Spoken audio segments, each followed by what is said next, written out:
조용히 무너지는 신장, 그 침묵 속에서 보내는 구조신호.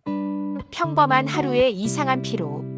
아침마다 피곤하고 다리가 묵직하게 붓는 느낌, 커피 한 잔으로는 도무지 개운하지 않은 나른함. 요즘 왜 이렇게 피곤하지? 대부분은 단순한 피로라고 넘깁니다. 하지만 그 피로, 신장이 보내는 첫 번째 경고 신호일 수도 있습니다. 신장은 우리 몸의 정화 공장입니다. 하루에도 수십 번 피 속의 노폐물을 걸러내고 균형을 유지하며 묵묵히 일합니다.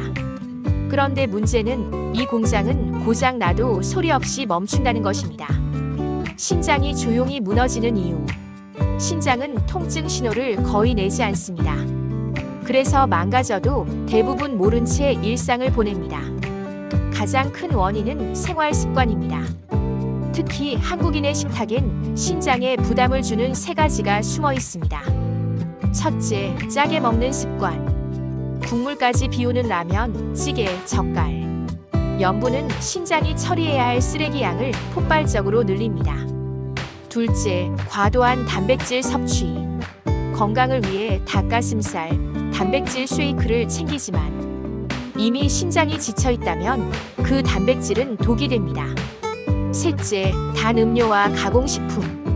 당분이 혈당을 급격히 올리고 그에 따라 신장으로 가는 혈류가 불안정해집니다. 이 모든 것이 반복되면 신장은 미세 손상을 입고 조용히 기능을 잃어갑니다. 신장이 보내는 초기 경고 신호. 신장은 직접 말하지 않지만 몸은 대신 신호를 보냅니다. 하루 종일 다리가 붓거나 아침에 눈두덩이 부어 있다면 그건 몸속 수분이 제대로 배출되지 않는다는 뜻입니다. 또한 소변의 변화는 가장 명확한 지표입니다. 거품이 많거나 냄새가 강하고 색이 탁하다면 단백질이 빠져나가고 있을 가능성이 높습니다. 밤에 자주 깨서 화장실을 간다거나 아무 이유 없이 혈압이 올라간다면 신장과 혈압 조절 시스템이 이미 흔들리고 있는 것입니다.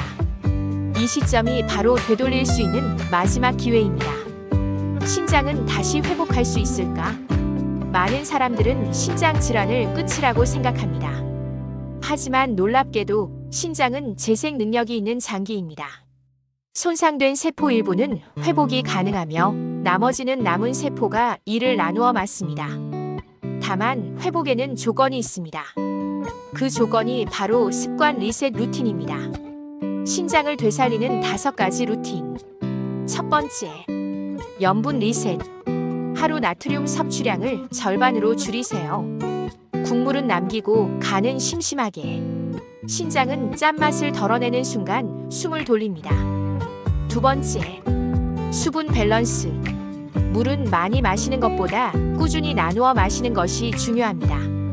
한 번에 많이 마시면 신장이 급격히 부담을 느낍니다.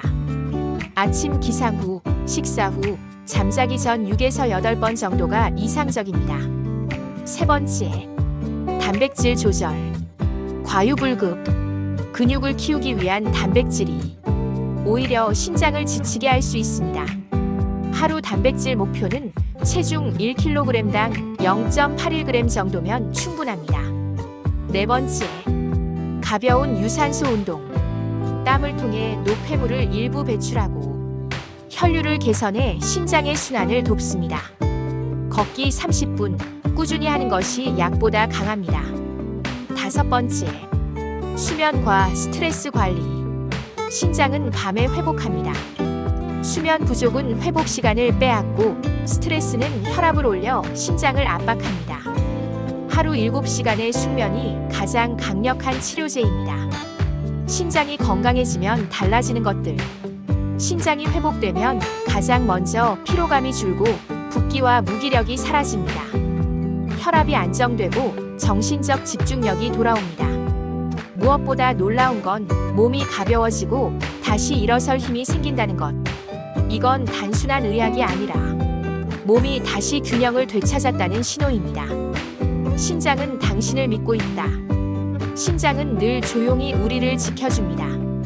우리가 아무리 혹사시켜도 마지막까지 포기하지 않고 묵묵히 피를 걸러냅니다. 그런 신장을 위해 우리가 할 수 있는 건 단 하나. 오늘부터 조금 덜 짜게, 조금 더 느리게, 그리고 꾸준히. 당신의 하루가 바뀌는 순간 신장은 다시 일어설 힘을 얻습니다. 신장은 당신이 생각하는 것보다 훨씬 강합니다. 단 그 힘을 되찾을 시간을 주세요. 오늘의 작은 변화가 당신의 평생 건강을 지켜냅니다.